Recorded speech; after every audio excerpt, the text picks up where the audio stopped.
Paytm business ಅಪ್ಲಿಕೇಶನಲ್ಲಿ ನೀವು transaction ಡೀಟೇಲ್ಸ್ನ check ಮಾಡಬೇಕು ಅಂತಂದರೆ ಯಾವ ರೀತಿ ನೋಡೋದು. ಸೊ ನೀವು ಇದು ಹೋಮ್ ಪೇಜು ನಾನು ಲಾಗಿನ್ ಮಾಡಿದ್ದೀನಿ ಪೇಟಿಎಮ್ ಬಿಸ್ನೆಸ್ ಅಪ್ಲಿಕೇಶನ್ನು.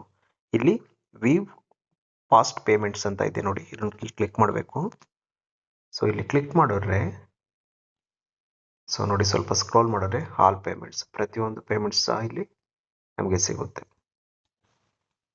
ಆ್ಯಂಡ್ ಇದು ಬಿಟ್ಟು ಮತ್ತೆ ನಿಮಗೆ ಬ್ಯಾಂಕ್ಗೆ ಇದು ಇಂಡಿವಿಜುವಲ್ ಆಗಿ ಬರ್ತಿರುವಂಥದ್ದು, ಸಿಂಗಲ್ ಆಗಿರೋ ಪೇಮೆಂಟ್ ಡೀಟೇಲ್ಸ್ ಬರುತ್ತೆ. ಇಲ್ಲಿ ನಮಗೆ ಸೆಟ್ಲ್ಮೆಂಟ್ ಆಗಿರೋ ಡೀಟೇಲ್ಸ್ ಬೇಕು ಅಂದರೆ ಪಕ್ಕದಲ್ಲಿ ಬ್ಯಾಂಕ್ಸ್ ಸೆಟ್ಲ್ಮೆಂಟ್ಸ್ ಅಂತ ಇದೆ ನೋಡಿ, ಇಲ್ಲಿ ಕ್ಲಿಕ್ ಮಾಡಬೇಕು.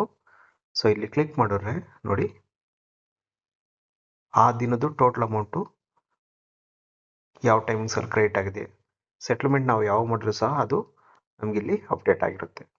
ಸೊ ಈ ರೀತಿಯಾಗಿ ಪೇಟಿಎಂ ಬಿಸ್ನೆಸ್ ಅಪ್ಲಿಕೇಶನಲ್ಲಿ ನೀವು ಪೇಮೆಂಟ್ಸು ಜೊತೆಗೆ ಬ್ಯಾಂಕ್ಗೆ ಸೆಟ್ಲ್ಮೆಂಟ್ ಆಗಿರುವಂಥ ಫುಲ್ ಡೀಟೇಲ್ಸು ಸಹ ನೀವು ತಿಳ್ಕೊಬೋದು.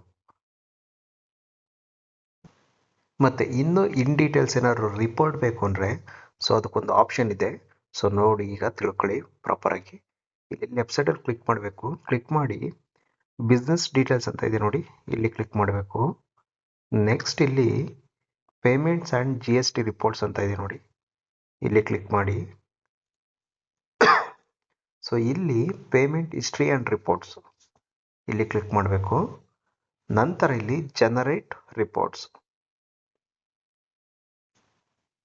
ಸೊ ನೆಕ್ಸ್ಟ್ ಇಲ್ಲಿ ನೋಡಿ, ಇಲ್ಲಿ ರೀಫಂಡ್ ರಿಪೋರ್ಟು, ಸೆಟ್ಲ್ಮೆಂಟ್ ರಿಪೋರ್ಟು ಪ್ರತಿಯೊಂದು ಸಹ ನಾವಿಲ್ಲಿ ಜನರೇಟ್ ಮಾಡ್ಬೋದು. ಇಲ್ಲಿ ಬಾಟಮಲ್ಲಿ receive report by email I D ಬೇಕಾದ್ರೆ ಸೆಂಡ್ ಮಾಡ್ಕೋದು, ಇಲ್ಲಾಂದರೆ ಇಲ್ಲೇ ನಾವು ಕ್ಲಿಕ್ ಮಾಡಿದ್ರೆ ನಮ್ಗೆ ಇಲ್ಲೇ ವಿಸಿಬಲ್ ಆಗುತ್ತೆ.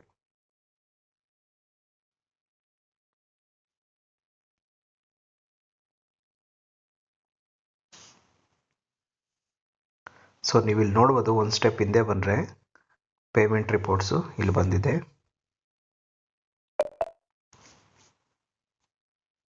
ಸೊ ನೋಡಿ